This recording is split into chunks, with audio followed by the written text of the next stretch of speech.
Hey guys, Donnie RightSide here. Bookmakers Review Final Four action, and we're going to take a look at the first game in the Final Four. That's Florida Atlantic University taking on San Diego State University. Two teams that we probably didn't expect to be this far down the line during March Madness, but here they are, 2 more wins away from cutting down the nets. Who has the advantage in this game? I love it. I think it's an intriguing matchup here between FAU and SDSU. If we look at the lines themselves, 3 points that FAU is getting, a total in this game of 132. So if you do think correlation makes some sense, FAU a little bit more wide open on offense. If this game does have a pretty good scoring tempo, we're probably going to look at a win by FAU. If the game is stymied and played into the 50s, then we're probably looking more towards San Diego State. But if we get down to both of these teams, FAU is a top 25 offense in the country for some efficiency metrics. But if you take a look at San Diego State, they're actually top 5 in defense. They do everything really well, including defending the three-point line. Second overall in the nation at only allowing you to make just under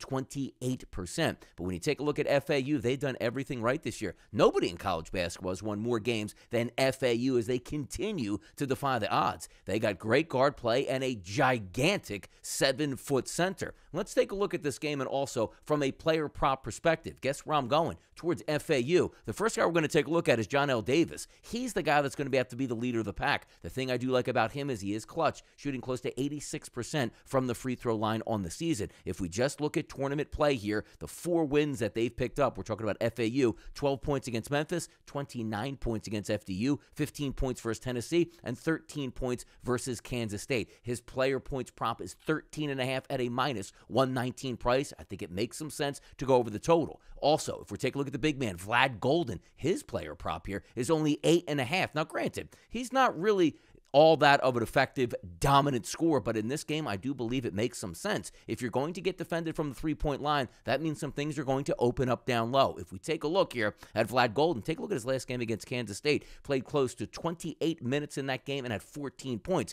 Now, the previous few games before that, 3 points, 8 points, and 6 points, I do believe that you're going to have to rely much, much more on a download presence here. Also, getting quick putbacks here, getting dunks, getting easy layups, getting points from the free throw line, that all is going to factor in. You don't need a lot of points here to cover that. So 2 player props from an FAU perspective. We're going to go Vlad Golden over 8.5 points and also John L. Davis over 13.5 points. For the game itself, I'm not going to say Dusty May's got it rolling here down at FAU. I like San Diego State a lot, but I just think the deeper, better team overall is actually FAU. And if we're thinking about restrictions here on overall, let's just say points, where it's going to be at a premium, they're not going to come all that easy. I just trust FAU just a little bit more than I do San Diego State, and also the benefit in a game with maybe have limited possessions. I like taking the more than a possession advantage here at the plus 3 points. That's the way we're going. So let's go ahead and fire away on Florida Atlantic University at a plus 3-point number, and also 2 player props in this game. Vlad Golden over 8.5 points and also John L. Davis over 13.5 points. The Final Four is finally here, and I'm ready to go. For Bookmakers Review, I'm Donnie RightSide, and as always, good luck on those wagers.